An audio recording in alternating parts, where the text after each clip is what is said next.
On the show tonight, the greatest movie star in the world. He is such an action hero. He's always running in films. I love the way he runs. He does it just like this. I've watched it a lot, so I'm kind of an expert at doing it now.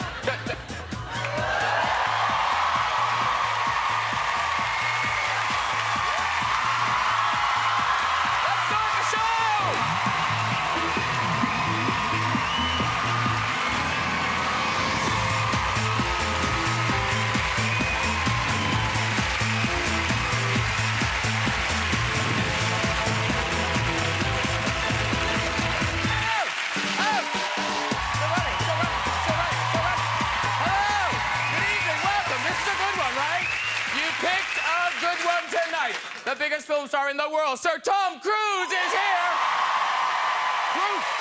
Proof! Not making it up. From The Devil Wears Prada and the Adjustment Bureau, Emily Blunt is on our show. Star of Ted and the creator of Family Guy, Seth McFarlane is here. I know! Oscar-winning actress, Charlize Theron, she's here!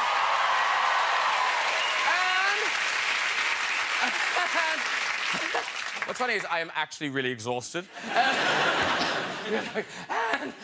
No, we've got music as well. Chart-topping megastars, Coldplay! Coldplay! That's a lot. That is a lot. Now, Seth and Charlize, they're here to talk about their new movie, A Million Ways to Die in the West. And, you know, there were a million ways to cowboys to die. You know, gunfights, stampedes. Of course, you could simply die of embarrassment. Yeah. It's the socks that wreck that, isn't it? It's the socks. Also, I've got to chat to Seth about Family Guy. Oh, yeah, lots of Family Guys. Yeah. That's obviously Peter Griffin with his super intelligent dog, Brian.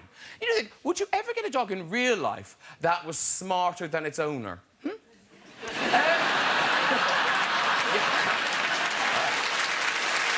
the ball. Good wing. Now, Tom Cruise, Emily Blunt, they're both appearing in the new sci-fi thriller Edge of Tomorrow. Now, the film is set in the near future, in a London that has been taken over by aliens, and only one man is fighting back. It's an earthquake! I've got to ask Tom about Top Gun and all the amazing flying sequences. And very exciting, ladies and gentlemen, there is talk of a sequel, although I do hear it's going to be slightly lower budget. Still good! And that's all coming up later, plus more of your stories in the big red chair. So let's get our first two guests on! It's time to look sharp, it's Emily Blunt!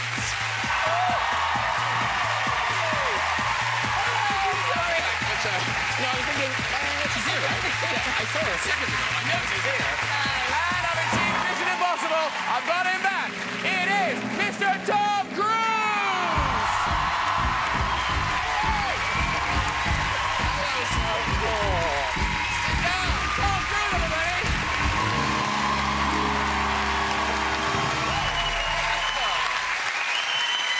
Emily Blunt.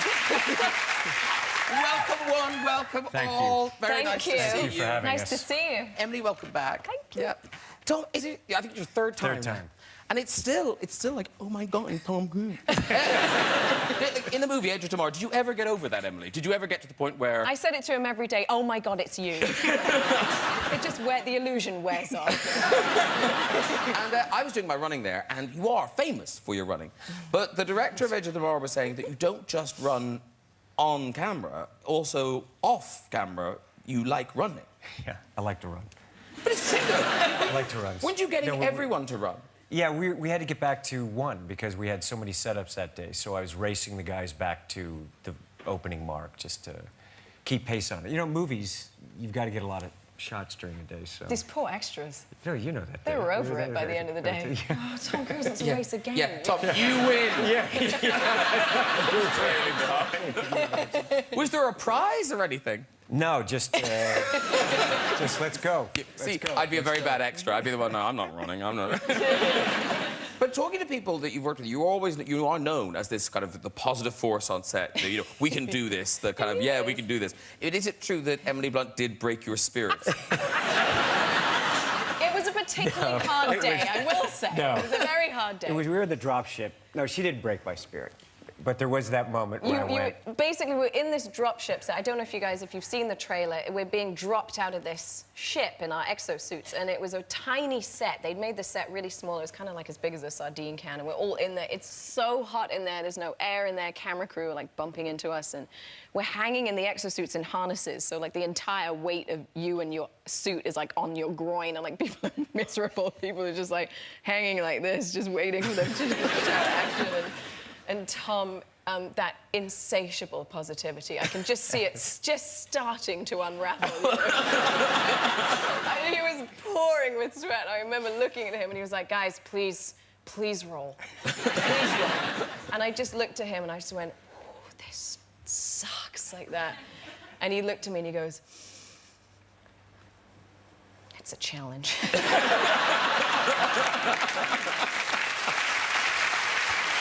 I felt because you know what? If I start complaining, it's on. If I start going down, it's on. Yeah, and I went, Tom, it sucks. And he went, okay, fine. I got an okay, fine. That was it. Okay, fine. Let's go. Let's get the shot. But in terms of like putting yourself in danger, putting yourself out there, you started like a ridiculously young. How young were you when you started doing stunts? Well, I used to do crazy things. Like I would, you know, my poor mother, I was, I don't know, 4 or 5 years old. I climbed to the top of trees and kind of hang off as the wind is going. And then I remember years later, I saw, you know, Evel Knievel, you know, jumping off the canyon. And so there was this very steep hill in one of the neighborhoods we were living in, and I kind of took boards from this neighborhood kind of, I don't know, construction site, you know, and lined up all these cans. And of course, my sisters at this time, I'd been to the hospital a few times, broken some bones, and they're like, no, don't do this. You know, you're gonna get in trouble. We don't want to take you to the hospital again. And so I said, no, it's gonna work, it's gonna work. I was about 8 years old at this point. And so I took my bike to the top of the hill. And I started halfway down. I realized when I got halfway down, it was one of those chains, you know, the pedals start going and it doesn't slow, so it was going really fast. Yeah. And I couldn't stop it. It was too late to bail. And I had my sister and her friends were down there and some kids around the neighborhood. So I was like, oh, this, you know, it's like halfway through it, you're going, maybe this wasn't such a good idea. And then you're approaching the thing, you're going, no, this really wasn't a good idea, but I'm committed. And I thought, I'm gonna go so far and so high. So I went up this beam thing and ended up, of course, the board split. The board split and I ended up going you were trying to do a jump? Yeah, I was gonna jump over. The board was like this and stacked up trash cans almost to like half a story. Right. And I went through it and I ended up just pile driving through the trash cans. I mean, it was violent. I was laying on the other side. Of course, amazing. There's blood everywhere and I'm just laying there. And I just never forget my sister standing over me. No sympathy. It's like, not like, oh my God, Tom. They just looked at me and said, we told you. You are in so much trouble right now. You know? Do your mum. Tom. Tom. Please, honey. Honey, please. Honey, please. Honey. She would make me chocolate cake. Honey, please, I got some chocolate cake down here. Don't jump off the building. Don't jump off that building, sweetheart, please. But your life must drive your mother insane. Because She was very patient. Yeah. But I took my mother skydiving. I surprised her and took her skydiving. Did she like that? She loved it. Actually, when we were in Dubai, I said, where's my mother? She goes, oh, she went skydiving. Wow. Again. When we were in Dubai. No, because I saw... this picture, I haven't seen this picture before. So in Mission Impossible 4, this is, isn't it? Oh, yeah. In Dubai, the famous... you running around the very high building. Yeah. But I hadn't seen this picture before. This is just you, no harness, randomly, no shoes. I don't quite understand, like, the no shoe. I guess it's not going to hurt your feet, but... to give some perspective, that's you at the top of the tower. Here is the tower. What is it, a kilometre high or something? Something like that. I don't know. It's great. And this is how you got the picture. So, there's a helicopter up there. But you sitting on that thing, now, that's not brave. That's something else. Like, that's just... Are you feeling fear sitting on top of that thing? I wasn't. You know, it's just when you have that opportunity. We got up early in the morning because I had to shoot all day. So me and the stunt team were like, let's see if they'll let us go all the way to the top, and you know, we can get some photos and then maybe die. Yeah. I mean, it is so high. You know what they say, don't worry, you know, before you hit the ground, you'll pass out, you know. That's not true. I don't think that's really true. I think that especially that is so high, if you pass out, you'll come back, you'll be like, I'm still falling! Oh, my God! You know what I mean? No, she just kind of did it. We thought it would be fun, you know, just I don't know. It's the tallest building in the world. No, I get it. Yeah. I could look at it from the pine and go, that is tall. Yes. Yeah. And as you get older, does it affect your approach to things like that? Do you feel more kind of vulnerable, or no? I mean, I didn't feel like I would fall. I wasn't thinking of falling that day. No, I wasn't. Yeah. I didn't feel... But I don't feel invulnerable, but I didn't feel necessarily vulnerable. That's... Because Mission Impossible 5, that is definitely happening now. Yeah, we're working on it right now. Yeah, I know. People want to see that. Shoot it here in London. People want to see that. And is that you are just going to shoot it in London? Yeah, we're going to shoot in London. That'd be a lot of fun. Oh, the traffic. Yeah, I love making it. I look forward to seeing it. Yeah. It's like in Edge of Tomorrow, there's an amazing scene with Trafalgar Square. And honestly, when you watch the movie, you think, oh, that's so good. But I remember that day. It like screwed up our lives the whole day. So listen, this movie, Edge of Tomorrow, it opens tonight. And it is terrific. Such a great movie. It really is. Thank you. And it's just the pace of the thing. There's none of those, you know, the 15 minutes where you kind of think, let's go out. Go get popcorn. It's boom. It is incredible. So it's got a great premise. Tom, tell us the premise of the movie. Good luck. I know. Well, essentially, the whole world is being attacked by aliens, but I play a PR guy, Cage, who's kind of an unlikely hero, pretty much a coward, and doesn't ever have to go to the front. And I'm told part of my assignment is I have to go to the front to cover the soldiers there. And I try to get out of it and blackmail the general, so he sends me to the front. And where I meet Emily Blunt's character is essentially she is the warrior. She's known as the Full Metal Bitch. Yeah, that's her character's name. But through this horrific day, he ends up realizing that the way the aliens are winning the war is that they can predict the future. And so my character inherits that when he dies. And he ends up waking up 24 hours beforehand.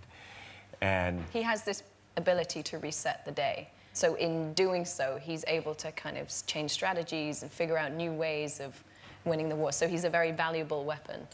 Well, listen, we've got a clip, and it's a full action clip, and it's the scene on the battlefield where Emily's character starts to twig what's going on.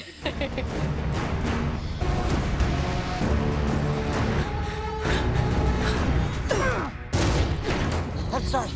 I'm trying to save you. We're getting slaughtered. You need to get us off this beach.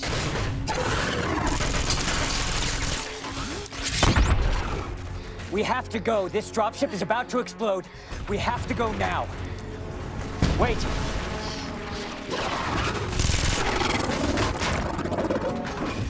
Come on!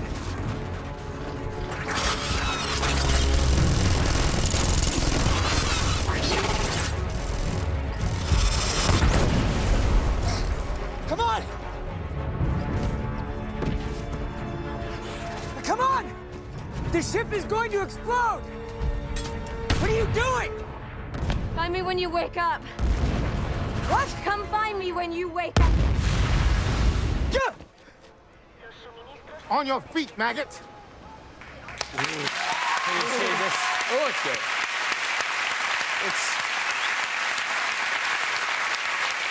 It really is this epic adventure, and you're seeing that I'm trying to save her to basically save myself. And then I realized that she also Had the power at one point and no longer have. yeah, so it's got wonderful tension and characters in the piece. And then you have to die over and over again. Yes. So how hard is that for an actor to kind of like, oh, how do I It was die actually now? a lot of fun because we're trying to figure out how many different ways. It's very funny how What's many the different most ways we violent can way to die. kill You know, him, you know? I was like, look, I kept saying to the stunt guys, I said, no, it's got to be violent. This is Wile E. Coyote. You know, this is Bugs Bunny. You know, so it's like throw me up against the wall, spin me around, and her character essentially trains me because she realizes that the only way to win the battle is through him. So she ends up at times being quite ruthless with me when I don't perform correctly, and she. I shoot him. Yeah, she's shooting me. Yeah. She's shooting me in the head. But a lot of the deaths are funny. Yes. Because it becomes Very. so... Yeah. Very, yeah. And like, Yes. So, for you, you know, because obviously, if you're run over by a truck, you make a different sound than if somebody pushes you exactly. into a hole. No, I'm glad you recognize that. Like, we worked for a year. Oh, yeah. We kept working on the different screams, you know, because it had to be like a little bit like that kind of sound that you just don't want to hear yourself scream that way. So, did I really scream like that? And Emily Blunt, in this movie, you look lovely. Oh, thanks. You look right. But in this, but you've got guns in this movie. Like, you're in amazing condition. Thank She's a badass in this Yeah, film. she really is. She's a badass. Yeah. I know. And doing the stunts, Emily, you had to wear, like, we saw those suits. Yeah. Now, I don't know what they're made out of, but even if they're made of balsa wood, it's a lot of balsa wood. Yeah, yeah. Mine weighed about 85 pounds. Wow. The first time I put it on, it was a very interesting day. You know, Tom, I think, was aware that it was my first fitting in the exosuit. You know, I know, I think was there. I'd spent months prepping it and working. Knew that I'd be It was her first overwhelmed, day. I think. And he came over after I put the suit on, and I was trying to hold it together. And I'm not really like a crier, but he came up and he was like, "How you doing? You okay?" And I went, "Yeah, I'm good." And he went, "Are you sure? Because it's hard, right? It's like heavy." And I went, "Yeah, it's just like, it's just really heavy." It's like a lot heavier than I thought it was going to be. He told me to stop This is being a before wuss, we started. which is- It was the best thing, and just to make me laugh, because I was like, if he hugs me right now, it's over. It's going to be like sprinkler system, you know. It was like. And in some scenes, and you can't tell, but in some scenes you are pregnant. Well, yes, we did some additional photography, and At the I was pregnant, Yeah, we did some and it pickups was and kind of she was still pregnant. early, so I wasn't really Oh, telling okay. anyone, Yeah. and so Tom was confused as to why I wasn't engaging in all the stunts, because I was kind of game for it when we did the original shoot, and eventually I went, "Because I'm growing a human." And he was like, and he was so cute about it, and then protected me, was helping me downstairs, like he was almost overboard, you know. She's after like, that. Tom, easy. Tom, I'm fine. I can do stairs. Oh, well, you grew the little human, and little human popped out. We've got a Yes. picture of Hazel. As a mother, that must be so nice to have 600 people go, "Oh." It is very nice, yeah. She's Because a I do sweetheart. that, but yeah. No, she's beautiful. She was is laughing really cute. today. It was amazing. She's so cute. Was it the nurse that was very complimentary when Yeah, she she popped was out? funny. We were in the recovery room afterwards, and we had this amazing nurse who came in, and she looked at Hazel and she goes, "Damn, your baby is so cute." And I went, "Oh, really?" She went, "She is gorgeous." And I went, "Hey, Mabel, I think you say that to all the mothers." And she went, "No, I don't." She said, "When I know a baby ugly, I say, you had a baby." And that's it. Listen, good luck. Thank good luck. you. People are going Thank to you, love this movie. Edge of Tomorrow. It's at cinemas everywhere. Right, so we're going for a film where Tom Cruise finds hundreds of ways to die. On to our next movie tonight, A Million Ways to Die in the West. Please welcome the stars, Seth McFarlane and Charlize Theron. Oh, here they are. Hello, lovely ladies. Lovely to see you. Lovely to meet you. How are you? Good to see you, Emily. How are you? Good to meet you. I can't believe over. Sit down. Sit down. Oh. Oh. Sit. Oh. Very nice having you. It's a... This is the most welcome I've ever felt anywhere. Really? You sure know how to treat a guy. let me Oh, tell God, you. yeah, oh, yes. And now, Charlize, welcome back. Thank you. Yeah, lovely to have you back. But, Thanks. Seth, have you ever done a British talk show before? I have not. I mean, not a late night show, no. Oh, okay. I did the breakfast show and I got in trouble for saying piss. You can't say this on the No, breakfast show. they stopped the show and what the hell did I do? And I had said. Apparently, you can say anything on this show. Yeah, right? that's what I hear. Don't encourage him. Oh, really? Is this for? Wait, is there another one Are you coming? on the crack? Are you on the crack?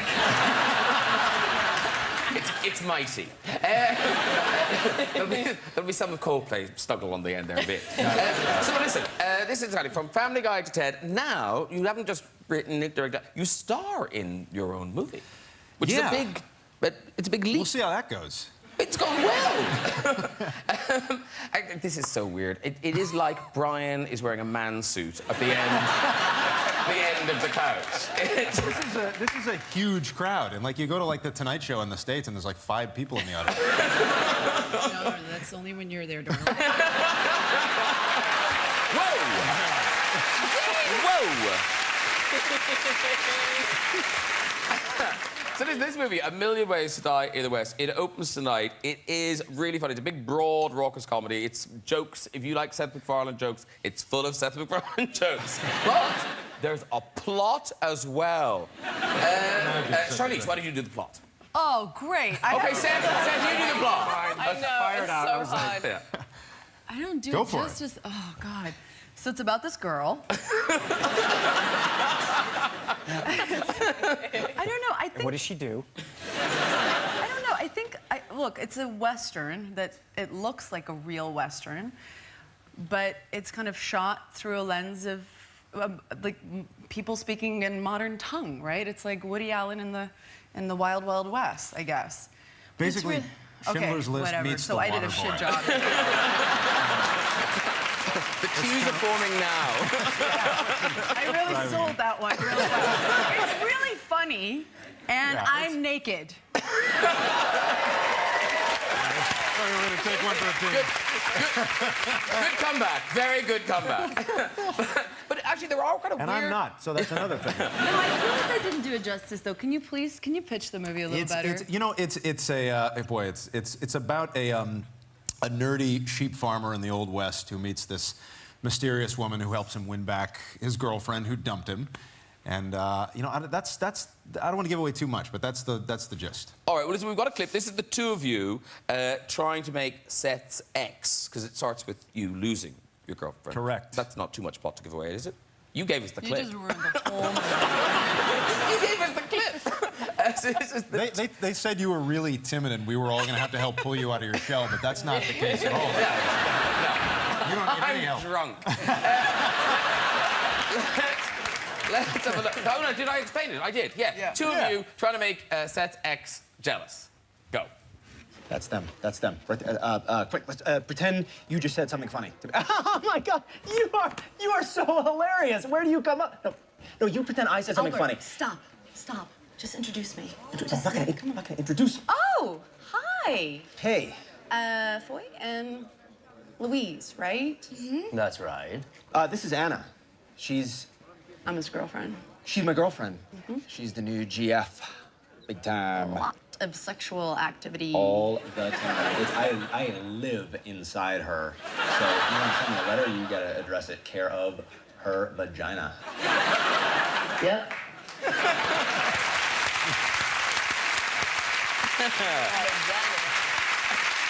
But now, there's a lot, you're making a film, there's a lot of things that can go wrong. I think you gave yourself, like, working with that many sheep.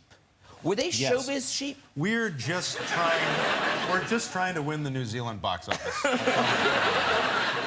But like in Hollywood, can you get trained sheep? You can't really train sheep. They do whatever the hell they want, and you just point the camera and hope that they fall into place. They did train them a little. 4 of them, they tried. They pulled, they found the 4 smartest ones, and they tried to do a little training. A little. But it's like Brando in his later years. You just gotta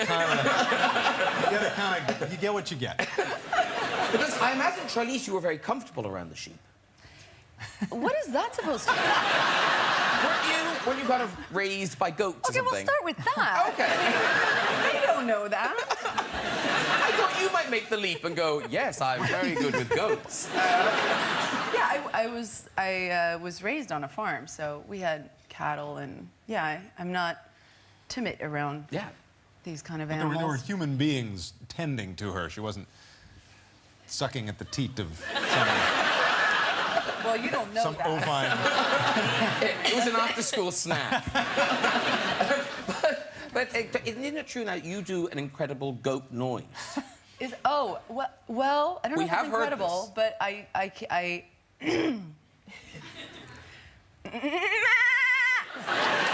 That's good, right? That's a South African goat. That's a bop. It's a bop right there. That's I've lost all my hearing in this scene. And the other thing is, watching that, because you're directing yourself, Seth, in the movie, and is this your first screen kiss? In the talking pictures, yeah. Yeah. So did you kiss like you thought you kissed? You know what I mean? Because That is true. Yeah, I was okay with it. I was a little afraid that I would look a little goldfishy when I saw it on screen. No, it was okay. It was all right. She's fantastic. Whoa, what? It was all There's right? any weak link. It was all right? Really? I felt like $100. Okay, well, great. Because it is that weird thing of, doing something for the first time, and it's crazy. Like, so Tom, you've, 41 movies now? I think so, yeah. So, Something like that. but there was a day when it was your first day on set, and you didn't know what you were doing. That was Taps, right? Was your first? Yeah. I remember being on Taps and Harold Becker yelling out, "Hey, crew's there!" I was like, everything. I was raising the South, so everything was yes. I said, "Yes, sir." He said, "You see the camera?" I said, "Well, no, sir." He goes, "Well, if you don't see the camera, you're not going to be in the picture."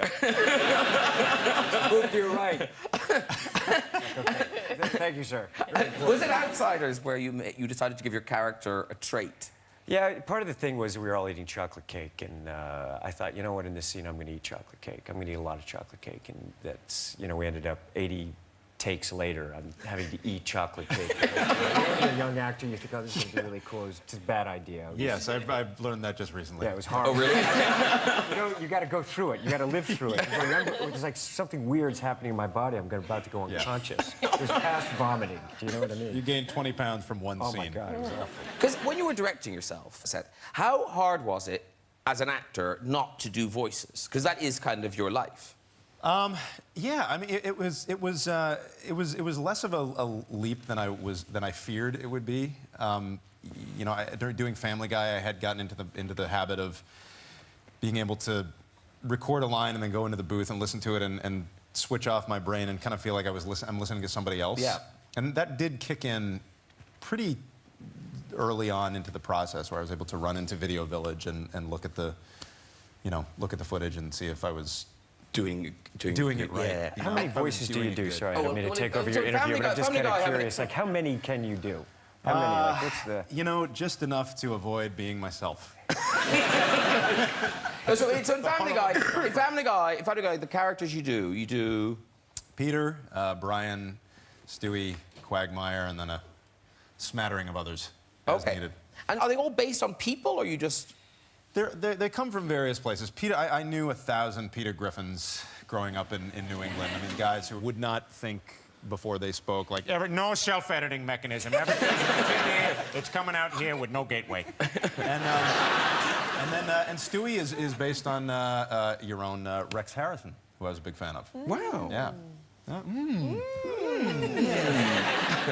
And who else? Quagmire. Where's Quagmire from? That can't be a person. Quagmire... If it is, he's not happy. No, he's a bad egg. Quagmire, when I was a kid, my father used to buy me old radio dramas from the 40s and 50s. And so I would listen to these things, and the commercials were intact. You hear these old commercials, Autolite brand spark plugs, the only spark plugs for you. And like everyone had this high-pitched voice, which I guess the mics were more sensitive to the mid-range voice at that time. And they all sounded like Quagmire, and so that kind of stuck with me. And when I was coming up with a voice for him, he began as an impression of 1950s ad men. And when you're doing, because those characters are in scenes together. Yeah. Do you do one line after the other, or do you all do one and then go back and do the other one? When I do a table read, yeah, I have to jump back and forth. It's like, hey, what's going on? Oh, hello, fat man. Oh, Stewie, how are you? It's a back and forth. It's good, right? That is good. Terrific. That's terrific. But then sometimes you do them separately. Yeah, when I record the shows, I kind of literally do it one line at a time, just to make sure that I But that's not really because of the voices, it's just because you have to be naked, completely naked for Brian. completely nude. The essence of yourself. Yeah. Completely emotionally and physically nude. Oh, can you do the cool whip thing? The what? The cool whip. No, I feel like Dance Monkey. I feel like I just got a big stick. Like and a go, barking seal. do the I'm a barking seal, aren't I, Graham Norton? You know, you're an Irishman. You think these people accept you as one of their own, but they don't. They don't accept you at all. Yes, Brian, would you like some Cool Whip? Why are you saying it like that? What am I saying? I'm saying Cool Whip. Oh, you're saying Cool Whip. Yes, I'm saying Cool Whip. You're putting a lot of emphasis on the H. No, Cool Whip. I'm saying Cool Whip. Say cool. Cool. Say whip. Whip.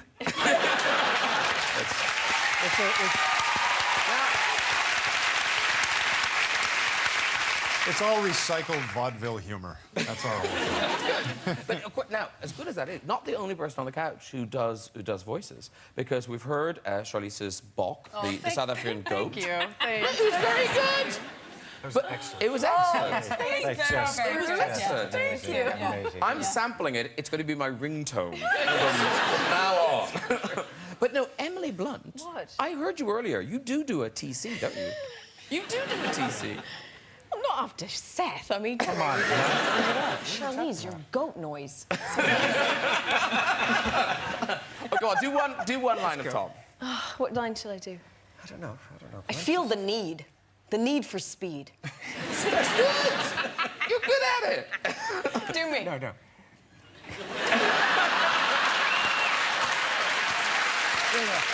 Give me again.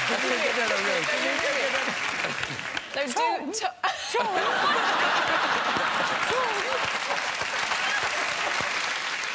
I do Donald Duck. You do Donald Duck? Yeah. Do you? Do it. Okay, now it's your turn.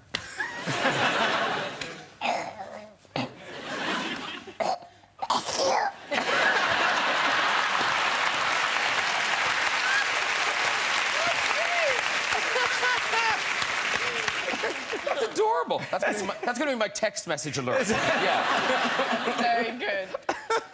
And my last bit of getting a stick and poking Seth is... I don't know what that means. So Liam Neeson's Yes. in A Million Ways to Die in the West. So did you ever do your version of the Taken phone call for him? Oh, you gotta hear this. Do it. Come on, man. Gotta do it. Our version on Family Guy was Kermit the Frog doing Taken. Yeah. That was, I'm not going to be able to remember the speech. I don't have any money.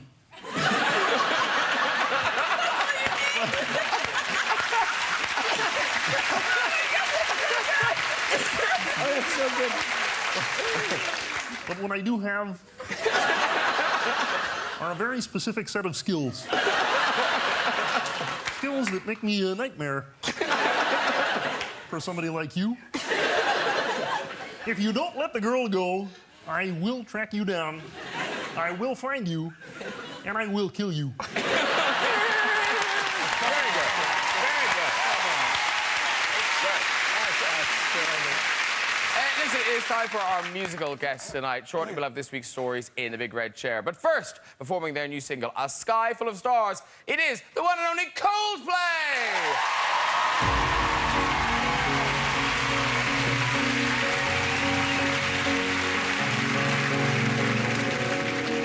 Cause you're a sky full of stars.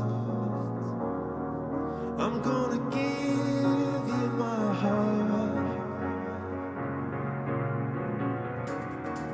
Cause you're a sky full of stars. And cause you light up my path. I don't care, go on and tear me apart. I don't care if you do. Cause in the sky,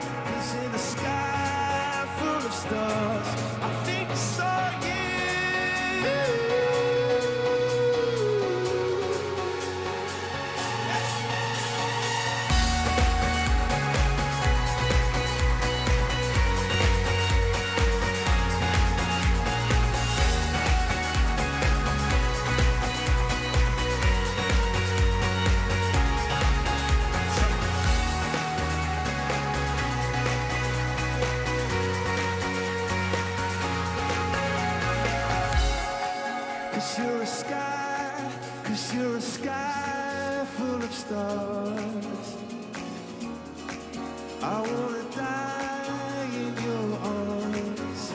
Arms. 'Cause you get lighter the more it gets dark. I'm gonna give you my heart. Oh, I don't care, go on and tear me apart. I don't care if you do. Oh, oh, oh. 'Cause in a sky full of stars, I think I saw you.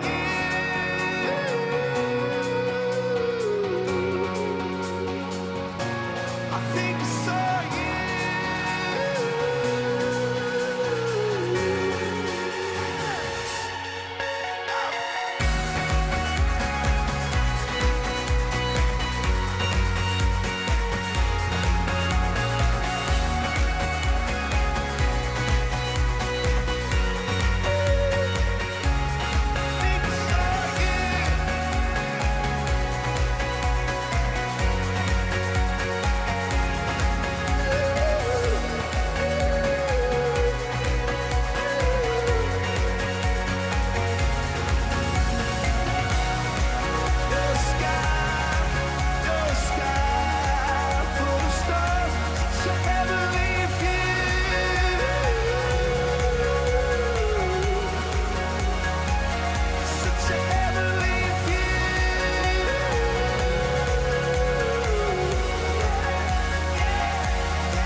Thank you, everybody. Thank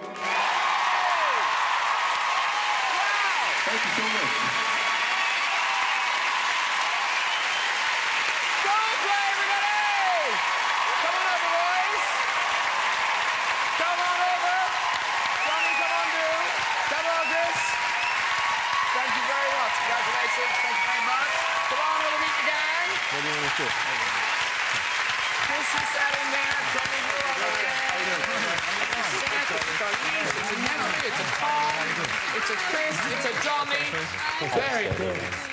Woo! Thank you. Sit yourself. Is there room for... Yes, everyone can just about fit on. Okay, very good. Congratulations on that. Beautiful. Thank you so much. And that is a new single off the album, which is out now and doing incredibly well. So congratulations. Wait, is it number one in 70-something countries? I tell you what, it's not number one. Where? In our manager just gave me it. Cambodia, Mongolia, the Bahamas, and Burkina Faso. What's wrong with them? And it's number 3 in Tajikistan. I wonder who's number one there. That'd be very good to know. And now, Johnny Buckland. Yeah. Now, I just think so to be Johnny Buckland in Copenhagen, that must be a great job. It is. It's Yeah, all right. because Chris, how did it happen that, like, Chris, he gets all the headache of being really, really famous, and the other three of you, it's lovely. I know, I was hoping to be out of shot in this. No, are you now dragging them into shot, Chris? Oh, I'll be totally honest with you. I did have to convince Johnny to come and sit over here. But do you get recognised at all? Actually, I did this morning, but my first reaction is sort of aggression. It's like, how do you know my name? It's him you want. We had the first time we ever were at the Grammys. I wasn't there, and Johnny and Will had won a Grammy, and they were backstage doing the press and stuff. And this lady came over and said, Are you guys doing the catering? Yeah, can I get these sandwiches are very good. Can I get some? I want to do a photo with the caterers. So listen, Ghost Story's out now, and presumably you are going to do... I know you've done some small gigs, but are you going to do a big, big tour? No. No. OK. That's an exclusive right here. And you can't buy tickets now. Yeah. That'll be in the press release. We're doing an extensive promo campaign in Burkina Faso. Oh, yeah. You need to. They have forgotten you. Listen, good luck with the album, and thank you very much for that beautiful performance tonight. Thank It looks so great. Look, seriously, it's my job. They're literally paying me to sit here. Before we go, just time for a story or two in the red chair. Now, did you do this the last time, Tom? You didn't know. You were the gentleman. You didn't do it. No, I didn't. You should do it. It's great. Yeah, Just do it. Yes. Do it. Come on. Come on, Tom. You know you want to do it. You'll Fine, get I it. do Come want on. to do it. Yes, you know you do. She knows. I like that Tom will sit on top of that building, but he won't do this. So, who's up first? John from London. Hello, John from London. What do you do, John? I'm a plumber. And are you wearing shorts, John? Yeah, it's hot Friday, isn't it?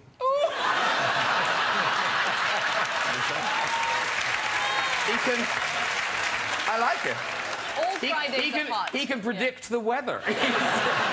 Plumber and meteorologist. Yeah, I do both. On we go with this story, Tom. I got called out to a job in Chelsea for block trains. Me and my partner was there. We've gone there, we've done the blockage. Oh, the lady at the don't house say said... blockage. Oh! Hey, you're in a chair. That was impressive. I just launched it. One more blood, she loved it. I love it. Don't say blockage. No, don't say blockage. You've changed, Emily Blunt. You've changed. Who's up next? Hello. Hi, I'm Nicole. Oh, this is Nicole. Where are you from, Nicole? Lancaster, Pennsylvania, but I live in Dublin, Ireland. Oh, right. And what do you do there? I'm a production coordinator. Nicole actually works for us. Oh. What? Be She nice. actually works for us. Seth. Oh, What's be that? nice. She She works works with for Coldplay. Chris. I'm always nice to Coldplay. Do you know this story? No, we didn't... Are you the story? Okay, off you go with your story. Okay, so my new Irish boyfriend was coming to visit me in Canada just 3 weeks after meeting him. We were all loved up, and we decided to take a bubble bath together, and we're drinking champagne, and I felt a little burp come on, and so I went to burp, but instead I projectile vomited. Wow! I like her. I like her. The really sweet part was that he wore glasses at the time, and he was more worried about me, like, oh my God, babe, are you okay? And we've been happily married for nearly 2 years now. Oh. Yeah, go on. She's made it. She's gonna fit into Ireland so well. Who's next? Who's next? Oh. Hello. Hi there, Graham. How are you, Hey, mate? nice prep school uniform.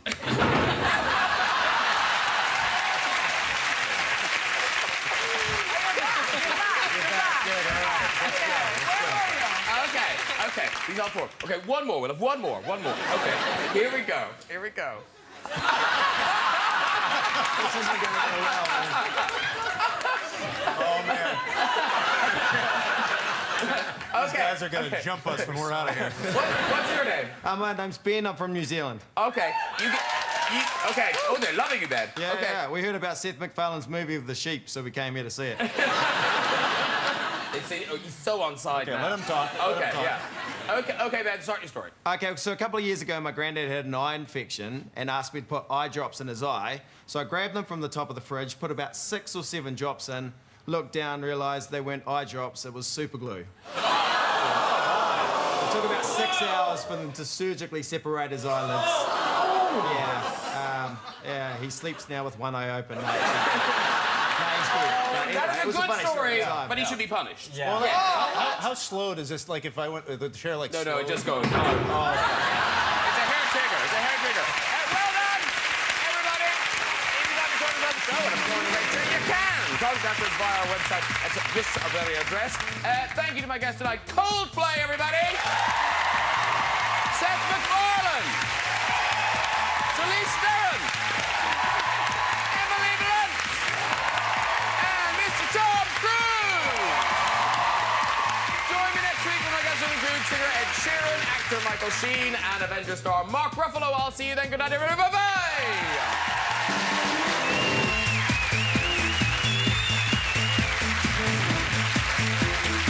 You fancy more from Coldplay? See their performance at Radio 1's Big Weekend online. Getting down with the kids next on BBC One. It's party time for Andy in BBC Three's hit comedy Uncle. Whilst the voices of Seth McFarlane continue over on BBC Three now, it's Family Guy 3